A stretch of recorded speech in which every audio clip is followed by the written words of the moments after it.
Breaking news breaking news breaking news breaking news breaking news breaking news అని చెప్పి ఏంది television channel అందరు silent కూర్చున్నారని నాకేది అర్థం కాదు. ఏబిఎన్ ఆంధ్రజ్యోతి గారు, టీవీ5 గారు, మహా న్యూస్ గారు, ఎవరెవరు ఆ రోజు పెద్ద పెద్ద ఛానల్స్ మొత్తం, ఈటీవీ గారు, మీ అందరూ ఈటీవీ గారు, మహా పెద్ద పెద్ద ఛానల్స్ మొత్తం కూడా బ్రేకింగ్ న్యూస్ చింతాడ ఆనంద్కి సంబంధించిన సర్టిఫికేట్ క్యాన్సిల్ అయింది, దళిత క్రైస్తవుడికి ఇక రిజర్వేషన్స్ లేదు, బ్రేకింగ్ న్యూస్ అని చెప్పి. అది చింతాడ ఆనంద్ గారు దళిత క్రైస్తవులకి రిజర్వేషన్ లేదు 1950 నుంచి చెప్పారు, కొత్తగా చెప్పింది ఏం లేదు. చింతాడ ఆనంద్ గారు ఆయన వెళ్ళాడు కోర్టుకి, ఆయన తీసేసి ఒక చిన్న కేసుని బ్రేకింగ్ న్యూస్ చెప్పారు. ఇది బ్రేకింగ్ న్యూస్ అంటే, ఇది బ్రేకింగ్ న్యూస్. ఏబిఎన్ ఆంధ్రజ్యోతి గారు, టీవీ5 గారు, మహా న్యూస్ గారు, ఈటీవీ గారు, సోషల్ మీడియా గారు, మీరందరు గారులు మొత్తం మీకు ఇది కనపడలేదా? కోర్టు జడ్జిమెంట్ మీకు కనపడలేదా ఏంటి? బ్రేకింగ్ న్యూస్ అని ఎందుకేయలేదు మీరు? ఎందుకేయలేదంటే యు ఆర్ సెలెక్టివ్ జర్నలిజం అంటే మీకు అనుకూలమైనవి వేస్తారు తప్ప దళిత క్రైస్తవులకి సహాయపడే వేయరు. దళిత క్రైస్తవుని భయపెడటానికి, వాళ్ళని ఇబ్బంది పెడటానికి మాత్రమే మీరు చేస్తారు తప్ప ఒరిజినల్గా చేయరు. ఓకే, ఇప్పుడైనా సరే అన్ని ఛానల్స్, సాక్షి టెలివిజను, ఏబిఎన్ ఆంధ్రజ్యోతి, సాక్షి, ఇంకో తెలుగు ఛానల్స్ మీ అందరికి నా రిక్వెస్ట్ ఏంటంటే దయచేసి ఇది బ్రేకింగ్ న్యూస్ అయ్యండి. ప్లీజ్ డూ బ్రేకింగ్ న్యూస్ అయ్యండి. మీడియా ఏంది ఈరోజు వచ్చిన కోర్టు జడ్జిమెంట్ ఏంటంటే, ఇదిగో చూడండి, మీకు వెనక్కి కనిపిస్తుందా? కోర్టు జడ్జిమెంట్ ఏమని రాసింది ఇక్కడ ఏమనుంది? Hinduism is a way of life, not a set of rituals. Supreme Court major observation during religious rights hearing today. ఈరోజు జస్ట్ ఇది 4 గంటలు 4 hours ఎగో తీసిన కోర్టు ఇదంతా కూడా 4 గంటల ముందు పబ్లిష్ చేసిన ఒక జడ్జిమెంటు సుప్రీంకోర్టులో వచ్చింది. ఈ జడ్జిమెంట్ అని ఇప్పుడు చెబుతున్నా మీకు. ఇది బ్రేకింగ్ న్యూస్ అంటే. ఎందుకు ఇది బ్రేకింగ్ న్యూస్ అంటే రీసెంట్గా రఘురామకృష్ణరాజు గారు ప్రెస్ మీట్లు పెట్టి మీ దళిత క్రైస్తవుల మొత్తానికి సర్టిఫికేట్లు తీసేస్తాము, దళిత క్రైస్తవులు మొత్తం దొంగలు, వీళ్ళందరూ కూడా దొంగతనం చేస్తున్నారు, వీళ్ళందరూ చర్చికి వెళ్తున్నారు, వీళ్ళందరికీ సర్టిఫికేట్లు తీసేయాలి అని అంటున్నారు. నేను సరే ఆయనకు ఒక రిక్వెస్ట్ చేసిన, అన్నా రఘురామకృష్ణరాజు అన్న, నువ్వు రాజుతో యుద్ధం చేయన్నా, పేదలతో వద్దన్నా, మరి పేదల జోలికి ఇంకా రావద్దని చెప్తున్నా ఆయనకి. సరే, ఇంకా ఆయన లేదు నేను పేదలతోనే యుద్ధం చేస్తానంటే ఆయన కూడా పేదవాడితో సమానం, అంతే కదండి. పేదోడితో యుద్ధం చేస్తాడు, రాజులతో యుద్ధం చేస్తారు. ఆయన రాజు అని చెప్పేసి ఒక జర్నలిస్ట్ అన్నాడు. నేను 10 సార్లు చెప్తే, ఎందుకంటే ఆ జర్నలిస్ట్ చెప్పేటప్పుడు ఆయన యొక్క ఎక్స్ప్రెషన్ డిఫరెంట్గా ఉంది, అందుకే హీఈస్ కింగ్ కాబట్టి చేశాడని అన్నాడు. ఈ కోర్టు జడ్జిమెంట్ ఏంటంటే, సుప్రీంకోర్టులో ఎవరో ఏమేశారంటే, ఇదిగోండి ఇతను శబరిమల టెంపుల్ దగ్గరికి ఈ కేసు ఏంటంటే Sabarimala temple entry case, religious freedom case.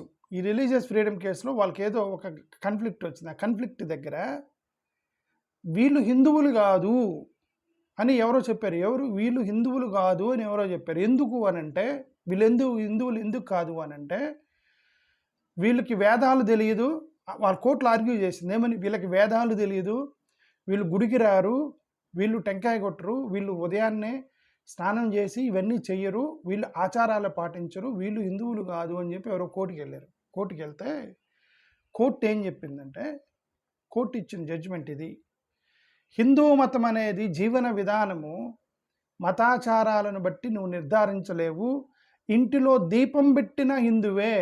ఒక ఇంట్లో నువ్వు గుడికి వెళ్ళకుండా, ఎక్కడికి వెళ్ళకుండా, అసలు వాడు ఆచారం లేదు, ఏమీ లేదు, పూజారిని పిలవడు, బ్రాహ్మణ్ని పిలవడు, అసలు టెంకాయ కొట్టుడు, బొట్టు పెట్టుకోడు, ఏమీ చేయడు, ఇంట్లో ఒక చిన్న దీపం పెట్టినా కూడా వాడు హిందువే అని ఈరోజు సుప్రీంకోర్టు జడ్జిమెంట్ ఇచ్చింది.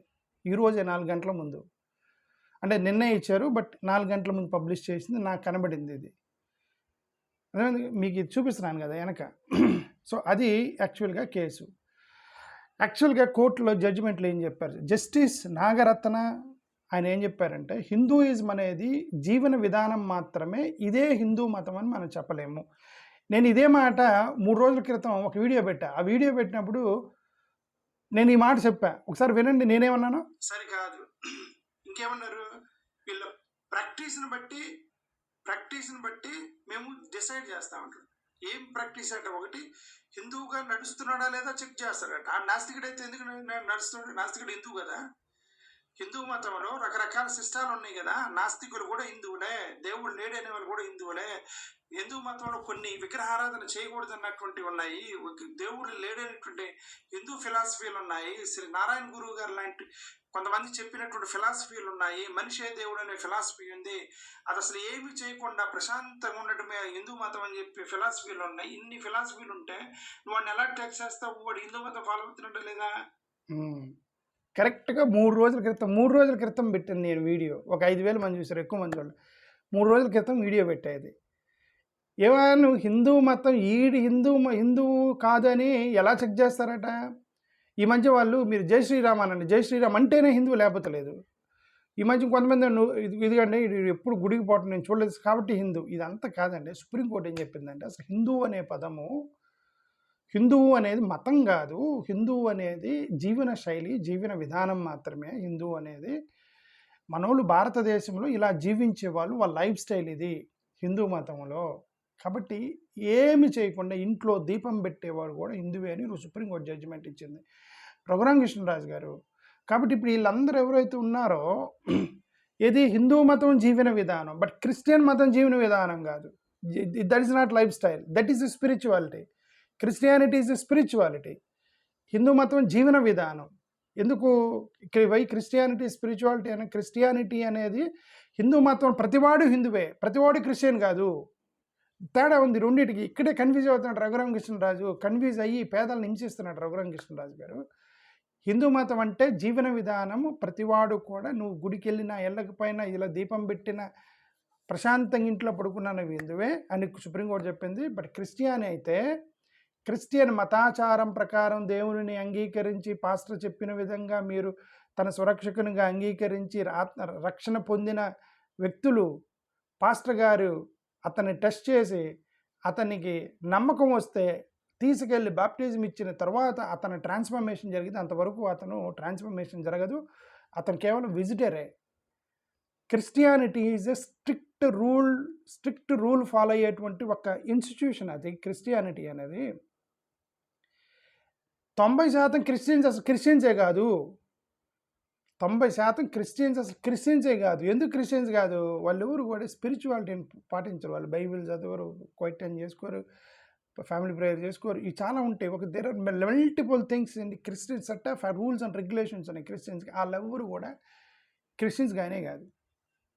పాపం వాళ్ళ అమ్మలో వాళ్ళ తాతో లేదు క్రిస్టియన్ స్కూల్కి పోయి ఆడి పేరు డేవిడ్ జోసెఫ్, మన దేవుడు ఎవడు అంటే డాడీ వాడిని గుళ్ళోకి రానిరాటి పోగాకు, పక్కన చర్చి ఉంది, వాళ్ళు రానిస్తారట, భోజనం కూడా పెడతారంట అని చెప్పి అటు పోయి డేవిడ్ జోసెఫ్ అని పేరు పెట్టుకున్నారు వాళ్ళంతా. వాళ్ళందరూ క్రిస్టియన్స్ అని చెప్తున్నారు అంతే, వాళ్ళు యాక్చువల్గా క్రిస్టియన్స్ కాదు. ఇప్పుడు మీరు చెప్తున్నారు వీళ్ళందరూ హిందువులు కాదని, వాళ్ళు యాక్చువల్గా హిందువులే. కోర్టు చెప్పింది ఇంట్లో దీపం పెట్టిన కూడా హిందువే అని చెప్పింది కోర్టు. సో అంటే ఏంటి, ఇప్పుడు దీన్ని బట్టి అర్థమైంది ఏంటంటే రఘురామకృష్ణరాజు గారు డెఫినేషన్ మేము ఇష్టం వచ్చినట్టు చేయకూడదు. ఒక వ్యక్తి క్రిస్టియనా కాదా అనేది పాస్టరు నిర్ధారించాలి, చర్చి నిర్ధారించాలి, డాక్యుమెంట్ నిర్ధారించాలి. వీటన్నిటికంటే ఎక్కువగా తనంతట తానుగా ఇన్ రైటింగ్ తను అప్రూవ్ చేయాలి. అప్పుడే అతను క్రిస్టియను. మిగతా వాళ్ళు మొత్తం కూడా చర్చికి వెళ్తూ ఉంటారు, వాళ్ళని డిస్టర్బ్ చేయకండి. వాళ్ళు అసలు క్రిస్టియన్ వెళ్ళినంత మాత్రం వాళ్ళు కూడా హిందువులే అని చెప్పి వాళ్ళ సర్టిఫికేట్ మీద రాసుకుంటున్నారు. వాళ్ళు రాసుకుంటే రిజర్వేషన్ కోసం రాసుకుంటున్నారు అని అంటే, నువ్వు అన్నం పెట్టానంటే ఆకలి నువ్వు ఏం చేస్తాడు? నువ్వు దొంగతనం చేస్తున్నావు అంటే ఆకలేనోడు ఏం చేస్తాడు? నువ్వు అన్నం పెట్టుకుని కడుపు మారుస్తానంటే దొంగతనం వీళ్ళు కిచెన్లో తింటారు కదా. మా వాళ్ళందరూ దొంగలు చేసింది మీరే. ఆ 1950 షెడ్యూల్ క్యాస్ట్ ఆర్డర్ వేయటం వల్ల వీళ్ళకి ఏ ఆప్షన్ లేక వీళ్ళు హిందూ అని రాసుకొని ఒక కైండ్ ఆఫ్ స్మాల్ థింగ్ చేస్తున్నారు. ఎందుకు? Because you did an injustice will happen out of an injustice. మీరు ఒక ఇంజస్టిస్ చేస్తే వాళ్ళు ఒక ఇంజస్టిస్ చేస్తారు, అంతే కదండి. చాలా అక్రమ సంబంధాలు జరుగుతుంటాయండి బయట, చాలా అక్రమ సంబంధాలు జరుగుతుంటే ఎందుకు అక్రమ సంబంధాలు జరుగుతుంటే? ఎందుకు అంటే ఇంట్లో వన్ ఆఫ్ ది పార్ట్నర్స్ సరిగ్గా చూసుకోకపోతే అన్నం పెట్టలేదు అనుకోండి, పక్కింట్లో ఎవరో ఒక ఆమె వచ్చి నేను అన్నం పెడతానంటే వెళ్తాడు వాడు. అంతే. సరే, అసలు యాక్చువల్గా నేను దీన్ని కంపేర్ చేయకూడదు, బట్ చేశాను నేను, మీకు ఓకే, మీకు అర్థమైందని చెప్పి. You are more entertained with these kind of examples కాబట్టి చెప్పాను. నేనేమన్నానంటే, ఒక తప్పు జరగడానికి ఇంకొక తప్పు కారణమైంది. నేను అందుకే ఏమన్నాను, వీళ్ళందరూ కూడా చర్చికి వెళ్తా హిందువులను రాసుకుంటున్నారు అని అంటే రిజర్వేషన్ తీసేస్తాను, మీరు వాళ్ళకి అన్యాయంగా ఒక చట్టం వేశారు. ఆ చట్టం వేసినప్పుడు వాళ్ళు రిజర్వేషన్స్ కోల్పోతే the cannot afford of losing the reservations. The cannot afford losing the reservations. పేదలు వాళ్ళంతా అడుగు కలిగిన వర్గాలు, మార్జినలైజ్డ్ సొసైటీస్ అని ఎందుకు రాజ్యాంగంలో రాశారు కాబట్టి వాళ్ళు రిజర్వేషన్స్ రాసుకుంటారు, హిందూ అనే రాస్తారు. మీరు ఇంకా గట్టిగా కొట్టి లేకపోతే మీరు క్రిస్టియన్స్ రాబోయి తీసేస్తామంటే గర్వాప్సీ చేసుకుంటారు. గర్వాప్సీ చేసుకొని తలుపులు వేసుకొని ఇంట్లో అక్కడ ఆన్లైన్లో చర్చలకు అటెండ్ అవుతారు. మీరు ఇంటర్నెట్ కట్ చేశారనుకోండి, వాళ్ళు మొబైల్ డేటా వేసుకుంటారు. మీరు మొబైల్ డేటా కూడా కట్ చేశారనుకోండి, వాళ్ళు ఇంకొక మార్గం వెతుక్కుంటారు, కానీ అది మానరు. మీకు ఆ టైం వేస్ట్ అది. ఓకే, వాళ్ళు నమ్మారు, ఒక దేవుడిని నమ్మారు, మీరు రిజర్వేషన్ తీసేస్తా ఉన్నారు, వాళ్ళకి వేరే ఆప్షన్ లేదు. వాళ్ళు మత మార్పిడి చేసుకోకుండా వాళ్ళ తిప్పలు వాళ్ళు పడుతున్నారు. మీరు ఎక్కువగా ప్రెస్ చేయకుండా వాళ్ళని దగ్గర చేసుకొని ప్రేమతో జాలితో చేయాలని నా ఉద్దేశం. అది that's all what I want. Don't trouble this Dalit community. That's all what I want. ఇప్పుడు కాంటెక్స్ట్ ఏంటంటే, ఇది కేవలం జడ్జిమెంట్ కాదు, ఇది కేవలం ఓరల్ కామెంట్స్ మాత్రమే చేశారు. ఏమని? జడ్జిమెంట్ కాదు, ఇది ఓరల్ కామెంట్. వేరే జడ్జిమెంట్ని ఇస్తూ దీక్క కామెంట్ చేశారు. ఏమని? రిలీజియస్ ఫ్రీడమ్ అనేది ఉంది, రిలీజియస్ ప్రాక్టీసెస్ అనేది మ్యాండేటరీ కాదు ఒక వ్యక్తిని హిందూగా చేయడానికి. Women's entry into religious places గురించి, డినామినేషనల్ రైట్స్ గురించి, కాన్స్టిట్యూషనల్ మొరాలిటీ గురించి, ఒక రిలీజియన్ ఎలా డిఫైన్ చేయాలనేది ఓరల్గా జడ్జిమెంట్ ఇచ్చారు. అంటే ఓరల్గా మాట్లాడారు జడ్జిలు, అంతే. సో బట్ ఇది లీగల్లీ సిగ్నిఫికెంట్ ఎందుకు? Because the defined Hindu. ఈ డిఫైన్డ్ హిందూ అనేది గతంలో డిఫైన్ చేశారు, హిందూ అనే పదాన్ని డిఫైన్ చేశారు. ఇప్పుడు advocate doctor G Mohan Gopal legal ఫార్ములేషన్స్ని హిందూ ఐడెంటిటీకి ఆయన ఆర్గ్యుమెంట్ చేశాడు. వేదాలు వస్తేనే, యాక్సెప్టెన్స్ ఆఫ్ వేదాలు మీరు యాక్సెప్ట్ చేస్తేనే మీరు హిందూ అని ఆర్గ్యూ చేశాడు అతను. జడ్జెస్ అప్పుడు ఆ కాంటెక్స్లో మాట్లాడారు, వేదాలు వస్తేనే హిందూ కాదయా, అసలు ఏమి రాకుండా దీపం పెట్టినోడు కూడా హిందువే. ఇది భారతదేశం హిందూ అంటే ఇది జీవన శైలి, ఇది మతం కాదు హిందూ అంటే అని కోర్టు జడ్జిమెంట్ ఇచ్చింది ఈరోజు. వేదాలు వస్తేనే హిందూ కాదు అని వాళ్ళ ఉద్దేశం. So can the state or court impose one rigid definition of Hindu identity on millions of divorce people అని అడిగింది కోర్టు. ఏమన్నారు? మిలియన్స్ ఆఫ్ డైవర్స్ పీపుల్ ఉన్నారు, కొన్ని వందల మంది, కొన్ని వందల ఫిలాసఫీ. 3 కోటి దేవతలు అంటారు కదా, 3 కోట్ల మంది దేవతలు, ప్రతి దేవతకు ఒక ఫిలాసఫీ ఉంది. ఇలానే హిందువులని నువ్వేమైనా డెఫినేషన్ ఇవ్వగలవా అని అడిగింది జడ్జిలు అతను అడిగారు అడ్వకేట్ని. ఇవ్వలేవు కదా. కాబట్టి గతంలో సుప్రీంకోర్టు ఏం చెప్పిందంటే, హిందువు అంటే జీవన విధానం మాత్రమే, మతం కాదు అది. దే హ్యావ్ మల్టిపుల్ ఉన్నాయి. ఈ హిందూయిజంలో చాలా కలిసి ఉన్నాయి. ఇందాక నా వీడియో వినిపించాను కదా, 3 రోజుల క్రితం నేనే చెప్పాను. ఎందుకన్నా నాకే తెలియదు, నేను అన్నా అది కరెక్టే. 3 రోజుల తర్వాత జడ్జిమెంట్ వచ్చింది. అది ఎథిస్టిక్ స్కూల్స్ ఉన్నాయి, అంటే నాస్తికత్వం నేర్పించేటువంటి కొన్ని స్కూల్స్ ఉన్నాయి. డివోషన్ చెప్పే స్కూల్స్ ఉన్నాయి. ఐడియల్ వర్షిప్ చేయాలనే స్కూల్స్, ఐడియల్ వర్షిప్ చేయకూడదనే స్కూల్స్ ఉన్నాయి. ఫిలాసఫీ సెంట్రిక్ ట్రెడిషన్స్ ఉన్నాయి, మనిషి సెంట్రిక్ ట్రెడిషన్స్ ఉన్నాయి, ఫోక్ ట్రెడిషన్స్ ఉన్నాయి, ట్రైబల్ ట్రెడిషన్స్ ఉన్నాయి, దళిత ట్రెడిషన్స్ ఉన్నాయి. ఇన్ని ట్రెడిషన్స్లో నువ్వు హిందూ మతానికి డెఫినేషన్ ఎలా ఇస్తామని కోర్టు అడిగింది ఈరోజు అతన్ని. Article 25 freedom of consciousness and religion. మతం, personal belief important. This means personal belief is important. ఈ పర్సనల్ బిలీఫ్ ఇంపార్టెంటే. Who has to certify? The person has to certify. Personal belief important అని court ఈరోజు చెప్పింది. Personal belief important, person has to certify that I'm believing. అంటే అతను సంతకం చేయాలి నేను ఈ మతం అని. మరి వీళ్ళందరూ మేము హిందూ అని చెప్తుంటే మీరందరూ వాళ్ళని టార్చర్ చేసి క్రిస్టియన్ సర్టిఫికేట్ ఇవ్వడానికి ఎందుకు ట్రై చేస్తున్నారు? మీరంతా ఎందుకు ట్రై చేస్తున్నారు? వాళ్ళు హిందూ అని రాస్తున్నారు కదా, అక్కడ బుద్ధిస్ట్ అని రాస్తున్నారు, సిక్ అని రాస్తున్నారు కదా. చేస్తే మీరు రిజర్వేషన్ కోసం అబద్ధం ఆడుతున్నారు, దొంగతనం చేస్తున్నారు, అది ఇది అని చెప్పి వాళ్ళ మీద టార్చర్ పెడుతున్నారు. వాళ్ళని. నువ్వు ఎక్కువ టార్చర్ పెడితే వాళ్ళు ఇంకా దొంగతనం చేస్తారు. నేనేమన్నానంటే, నువ్వు ఎక్కువ భార్యను బాగా కొడుతున్నాడు అనుకోండి ఇంట్లో, ఫస్ట్ రోజు నిజాయితీగా ఉండిద్ది భార్య, పెళ్ళేగానే బాగా నువ్వు నిజాయితీగా ఉండిద్ది. వాడు తాగి వచ్చి కొట్టాడు అనుకోండి, ఫస్ట్ రోజు ఏదో తాగిండలే అనుకోండి, మళ్ళీ కొట్టాడు అనుకోండి, ఇంక భయం మొదలైద్ది. భార్యకి అబద్ధాలు చెప్పడం మొదలెట్టింది. వాడిని దెబ్బలు తప్పించుకోవడానికి. మీరు పెట్టే హింస తట్టుకోలేకనే వీళ్ళందరూ రోడ్ల మీదకి వచ్చి మేము హిందువులు అంటున్నారు. అదర్వైజ్ క్రిస్టియన్స్ చెప్పి చర్చికి బైబిల్ పట్టుకుని చర్చిలు పోయేవాళ్ళు వీళ్ళంతా. మీరు టార్చర్ పెట్టడం వల్ల వీళ్ళందరూ మేము హిందువులమైన అడ్డం తిరిగారు. మన అక్కడ ఆకువీడులో ఏం జరిగింది, వాళ్ళందరూ క్రిస్టియన్స్ అని మీరే అన్నారు కదా. మీరు అక్కడ ఒక కులాధిపత్యం వచ్చి వీళ్ళేంద్ర మాలోళ్ళు ఏంటి మనల్కి ఎదురు తిరగటం ఏంటని చెప్పేసి ఒక కారం చేడులో వచ్చిన కోపం, చుండూరులో వచ్చిన కోపం, లక్ష్మీపేటలో వచ్చిన కోపం ఆకువీడులో వచ్చింది మొన్న. వాళ్ళందరూ కలిసి తీర్మానం చేసి అక్కడ రామాలయం కట్టడానికి సిద్ధపడ్డారు వాళ్ళంతా. ఎందుకు మానవులు తిరగబట్టం ఏంటంటే వాడి కెపాసిటీ అని ఒక చిన్న కులాధిపత్యం వచ్చేసింది వీళ్ళలో. ఆ రావడంతో ఏం చేయాలి, వాళ్ళు అడ్డం తిరిగారు మా గొంతెలమ్మ గుడి కట్టమని. ఎందుకు మీరు అప్రెషన్ చేశారు బట్టి వాళ్ళు అడ్డం తిరిగారు. వాళ్ళతో కూర్చొని వాళ్ళు రెస్పెక్ట్ చేస్తే మీ గుడి కట్టి వాళ్ళ దగ్గర ఉండి టెంకాయ కొట్టి గుడి కట్టించేవాళ్ళు కదా మీకు. So the oppression will make other people liars. మా ప్రజలు అబద్ధం ఆడతలేదు హిందూ అని, మా ప్రజలు అబద్ధం ఆడతలేదు, ఇదంతా కూడా వాళ్ళ సిచ్యువేషన్ బట్టి రియాక్ట్ అవుతున్నారు నేను. For me it is not a lie, for me it is a reaction according to the situation. Okay, so stop harassing the Dalit community.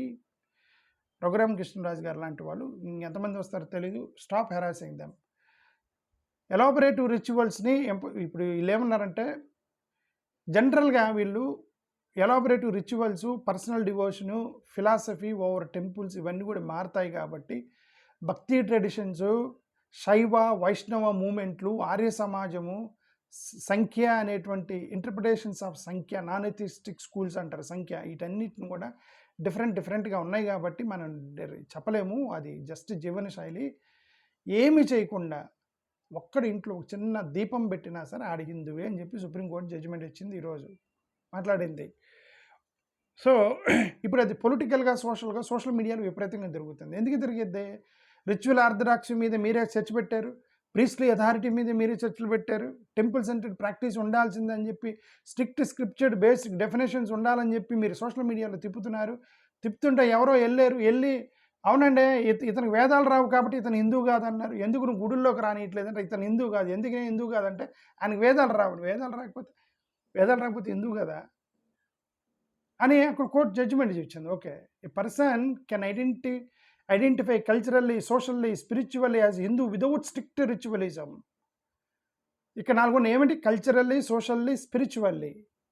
ఈ 3 కూడా కోర్టు మెన్షన్ చేసింది. Cultural, social, spiritual. Cultural okay, మీ culture లేకపోవచ్చు. Spiritual okay, వేదాలు, గుడి దండం పెట్టడం, చన్నీలతో స్నానం చేయకపోవచ్చు. But socially they are Hindus. వీళ్ళందరూ కూడా ఈ క్రిస్టియన్స్ ఎవరైతే ఉన్నారో హిందూ సర్టిఫికేట్ పెట్టుకుని ఎస్సీ సర్టిఫికేట్ మీద వాళ్ళందరూ socially Hindus. Because you are socially treating them as Dalits, treating them as untouchables. ఇప్పుడు కూడా ఊరు బయట పెట్టారు కాబట్టి వాళ్ళు హిందువులే. మీరు ఇచ్చిన డెఫినేషన్ ప్రకారం వాళ్ళని మీరు అన్టచబుల్స్గా చూసినంత వరకు నేను వాళ్ళకి ఒకటే చెప్పాను, మా ప్రజలకు నేను ఒకటే చెప్తాను, మీరు బీసీసీలుగా మార్చుకోకండి. మిమ్మల్ని అంటరాని వాడిగా చూసేంత వరకు మీరు ఎస్సీలోనే ఉండండి. ఎందుకంటే బయటికి వెళ్ళినా తంతాము, లోపల ఉన్న తంతాము అంటే అది లోపల నుండి తనించుకోవడం బెటర్ కదా. బయటికి వెళ్ళి తనించుకోవడం ఎందుకు? నువ్వు బయటికి వెళ్ళినా సరే మాలమని బీసీసీ సర్టిఫికేట్ ఉన్న మాలమాది కూడా పిలుస్తుంటే మాకెందుకు అవసరం? మాకు అదోలా లేదు. మీరు అంటరానితనం క్రిస్టియన్గా మారితే వాడికి దండం పెట్టి పూజ చేసి మీరు వాడిని బ్రాహ్మణ కులంలో కూర్చోబెడతామన్న అప్పటి వరకు వీళ్ళందరూ హిందువులుగానే ఉంటారు. బీసీసీగా మార్చుకోవాలంటే మీరందరూ ఒక పని చేయండి. ఇప్పుడు బీసీసీగా మారిన మా దళితులు ఉన్నారే వాళ్ళని తీసుకెళ్ళి మీ కాలనీల్లో, మీ సమాజంలో, మీ రెడ్ల కాలనీల్లో, ఖమ్మోల్ కాలనీల్లో అక్కడ కూర్చోబెట్టి వాళ్ళకి స్పెషల్ ట్రీట్మెంట్ ఇస్తే వీళ్ళకి అప్పుడు అర్థమైద్దే, అరే వాడు బీసీసీకి మార్చుకున్నాడు, వాళ్ళని ఖమ్మోల్ ఇంట్లో పక్కన కూర్చోబెట్టి, రెడ్లు పక్క కూర్చోబెట్టి, బ్రాహ్మణులు పక్కన కూర్చోబెట్టి పిల్లనిచ్చి పెళ్లి చేశారు, మనం కూడా మారదామని అనుకుంటారు.